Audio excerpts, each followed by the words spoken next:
নমস্কার, তোমাদের সবাইকে সানা স্মাইল এডুকেশন সেন্টারে স্বাগত জানিয়ে আজকের পর্বটি শুরু করছি। আজকে তোমাদের জন্য নিয়ে চলে এসেছি তোমরা যারা 2025 সালে উচ্চ মাধ্যমিক পরীক্ষা দেবে, তোমাদের জন্য রায় ও মার্টিন প্রশ্ন বিচিত্র থেকে আজকে সমাধান করে দেখাবো ভূগোল বিষয়ে দ্বিতীয় অধ্যায়ের ক্ষয়চক্র গঠন ও প্রক্রিয়া। এই অধ্যায় থেকে যে সমস্ত গুরুত্বপূর্ণ এমসিকিউ সাজেশন দেওয়া আছে তার উত্তর সমাধান করে দেখাবো। তোমাদের আগের ভিডিওতে আমরা ইতিহাস, ভূগোল, রাষ্ট্রবিজ্ঞান, তারপর এডুকেশন সমস্ত বিষয়ে আমরা তোমাদের এমসিকিউর সমাধান করে দেখিয়ে দিয়েছি। তোমরা যারা এখনও দেখোনি আমাদের প্লেলিস্টে গেলে পেয়ে যাবে। চলো দেরি না করে মূল বিষয়ে যাওয়া যাক। দেখে নাও কি আছে। বহু বিকল্প ভিত্তিক প্রশ্নাবলী, এক জায়গায় প্রশ্ন আছে স্বাভাবিক ক্ষয়চক্রের তত্ত্বের প্রবক্তাকে। এটা সঠিক উত্তর হবে অপশান বি, ডেভিস। অথবা দিয়ে দেখো, দুই জায়গার প্রশ্নটা দেখো কি আছে। একটি ভূমিরূপের নির্দিষ্ট জীবন ইতিহাস আছে, উক্তিটি করেন ডব্লিউ.এম.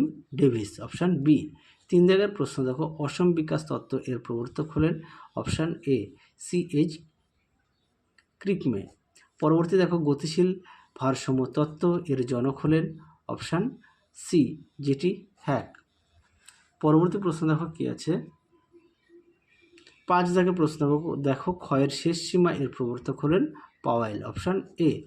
ছয় জায়গায় প্রশ্ন দেখো, ডেভিস কত সালে স্বাভাবিক ক্ষয়চক্রের ধারণা প্রথম প্রবর্তন করেন? এটা উত্তর হবে 1899 খ্রিস্টাব্দে, অপশান বি। সাত জায়গায় প্রশ্নের উত্তরটা হবে অপশান বি, জেমস হাটন। পরবর্তী প্রশ্ন দেখো কি আছে। যাদের বই আছে অবশ্যই বই থেকে পড়বে, যাদের বই নেই তোমরা একটু খাতায় লিখে নিয়ে পড়বে। আট জায়গায় প্রশ্নের উত্তরটা হবে অপশান ডি। নয় জায়গার প্রশ্নটা দেখো, ভূমিরূপ হলো ভূগঠন প্রক্রিয়া ও পর্যায়ের ফলশ্রুতি, এই ধারণাটি কে প্রবর্তন করে? এটা উত্তর হবে অপশান ডি, ডেভিস। 10 জায়গার প্রশ্নটা দেখো, কোন অংশে জলপ্রপাত সৃষ্টি হয়? এটা উত্তর হবে অপশান সি, নিক বিন্দু। 11 জায়গার প্রশ্ন দেখো, নন্দীগ্রাস স্বাভাবিক ক্ষয়চক্র, এটা উত্তর হবে বার্ধক্য অবস্থায় দেখা যায়। পরবর্তী প্রশ্ন দেখো, 12 দাগের মরু ক্ষয়চক্রে লবণাক্ত জলের হ্রদগুলিকে বলে প্লায়া, অপশান বি। 13 দাগে দেখো, ডেভিসের ক্ষয়চক্র তত্ত্বে মোনাডোনক গঠিত হয় যে পর্যায়ে, তা হলো অপশান ডি, বার্ধক্য পর্যায়ে। পরেরটা দেখো কি আছে। 14 দাগের, স্বাভাবিক ক্ষয়চক্রে কোনো পর্যায়ের জলপ্রপাত ও খরস্রোতের সৃষ্টি হয়? এটা উত্তর হবে অপশান এ, যৌবন অবস্থায়। পরবর্তী দেখো 15 দাগের কী আছে। মরু ক্ষয়চক্রে ক্ষয়ের শেষ সীমা হলো প্লায়া হ্রদ, অপশান বি। 16 দাগের প্রশ্ন দেখো, ক্ষয়চক্রের শেষ সীমা বলতে বোঝায় সমুদ্র পৃষ্ঠকে, অপশান বি। 17 দাগের প্রশ্ন দেখো, পেডিমেন্ট গড়ে ওঠে মরু অঞ্চলে, অপশান এ। পরবর্তী প্রশ্ন দেখো, 18 দাগের প্রশ্নের উত্তরটা হবে অপশান ডি, ইলসি কিং।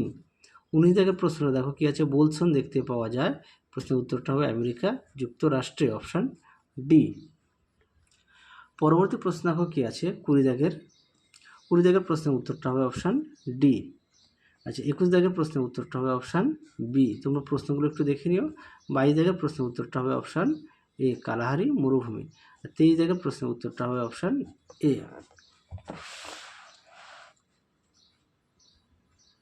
পরবর্তী প্রশ্ন দেখো, 24 দাগ কি আছে। নন্দীগ্রাসের কারণ, এই প্রশ্নের উত্তরটা হবে অপশান বি, উচ্চমুখী ক্ষয়।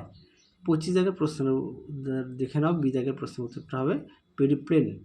তারপরে দেখো 26 দাগ কী আছে। নিক পয়েন্ট গড়ে ওঠার কারণ হলো নদীর পুনর্জীবন লাভ, অপশান বি। 27 দাগের প্রশ্নের উত্তরটা হবে অপশান বি। 28 দাগের প্রশ্নের উত্তরটা হবে অপশান বি।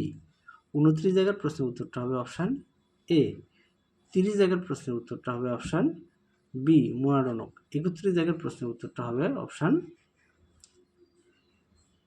এ, স্থিতিশীল পুনর্জীবন লাভ। পরেরটা দেখো কি আছে। 32 দাগের প্রশ্নের উত্তরটা হবে অপশান এ। 33 দাগের প্রশ্নের উত্তরটা হবে অপশান এ, নদীমঞ্চ। 34 দাগের প্রশ্নের উত্তরটা হবে অপশান এ। তারপরে দেখো 35 দাগের প্রশ্নের উত্তরটা হবে অপশান ডি। তাহলে তোমাদের ক্ষয়চক্র ও গঠন প্রক্রিয়া এই অধ্যায় থেকে যে সমস্ত এমসিকিউ ছিল সমস্ত প্রশ্নের উত্তর সমাধান করে দেখিয়ে দিয়েছি।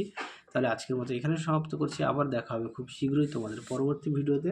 তোমরা সবাই সুস্থ থেকো, ভালো থেকো, টাটা।